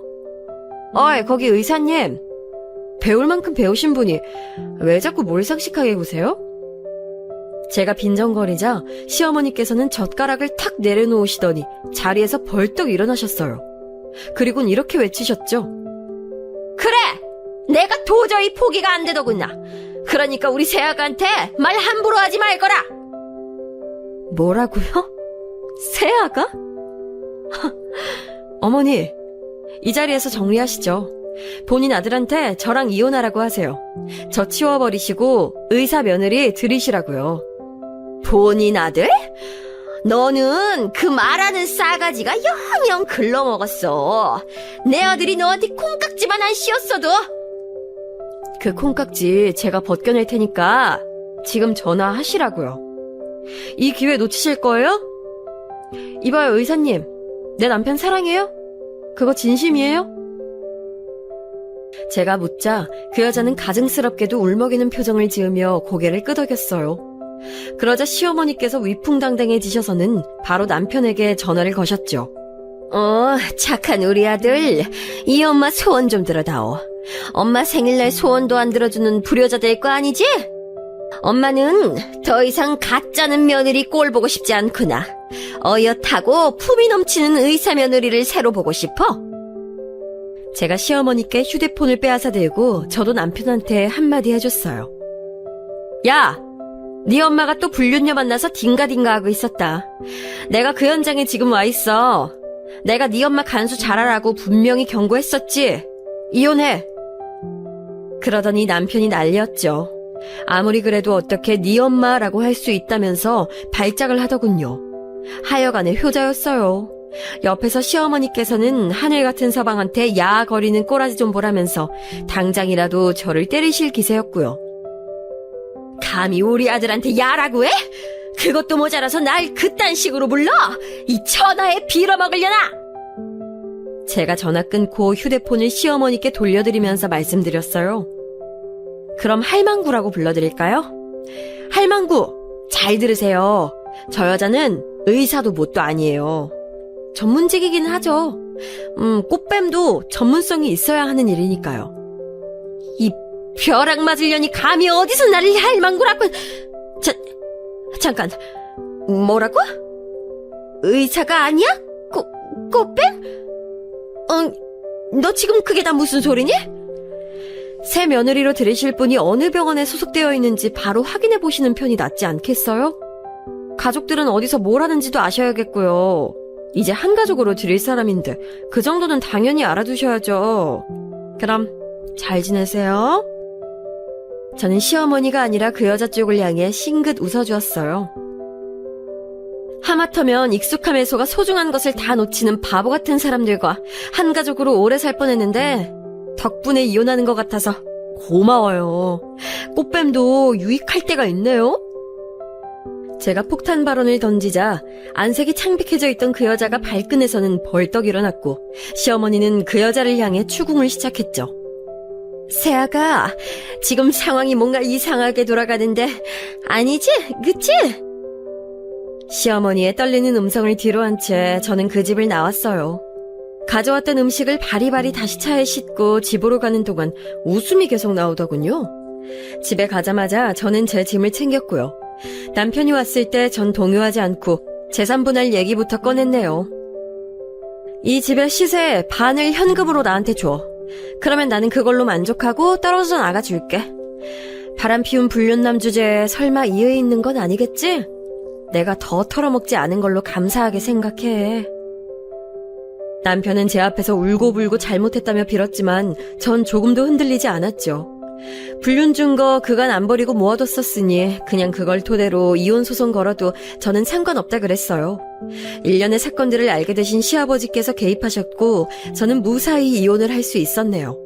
원했던 조건들만큼 받아냈어요. 그리고 전 상간녀 소송을 걸었습니다.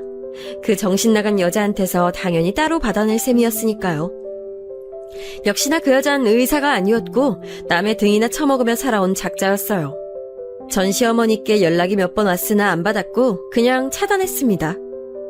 몇 달 뒤에 전 남편을 통해 소식 들어보니까 전 시어머니는 이혼을 당하셨다더군요. 전 남편은 저에게 우는 소리를 하면서 다시 재결합하자고 떼를 써댔지만 아무 감흥도 들지 않고 오히려 소름이 돋는 제 자신을 느끼며 단호하게 끊어낸대요. 결혼 전부터 음습한 점이 있었던 남자였고 믿음직스럽지 못한 구석이 많았는데 굳이 결혼 생활을 끌었던 제 과거가 우스웠을 따름이에요. 친정 식구들은 저에게 아무것도 묻지 않아줬어요. 제가 결혼 생활에서 어떤 고충이 있든 친정 식구들한테 상담하지 않았던 것부터 이렇게 묘한 선이 그어져 있었던 것 같아요. 고민하다가 저는 먼저 친정 식구들한테 제 얘기를 꺼냈어요. 각자 알아서 산다는 주의를 가진 가족이지만 그래도 남보다 가깝고 끈끈한 게 가족 같아서요. 전 시어머니가 어떤 이상한 행동을 하시든 전 남편은 자기 모친이랍시고 무조건 편을 들었었죠. 그 모습이 인상 깊었나 봐요. 저도 가족과 가까워지고 싶어진 걸 보면 말이죠. 희한한 게 제가 먼저 다가갔더니 친정 식구들도 저한테 다가왔어요. 그리고 점차 소통이 활발해졌답니다. 가족 내의 분위기가 완전히 바뀌었어요. 해결했던 결혼 생활, 그걸 청산하면서 얻은 최고의 수확은 제 가족의 풍경이 변한 게 아닐까 싶네요.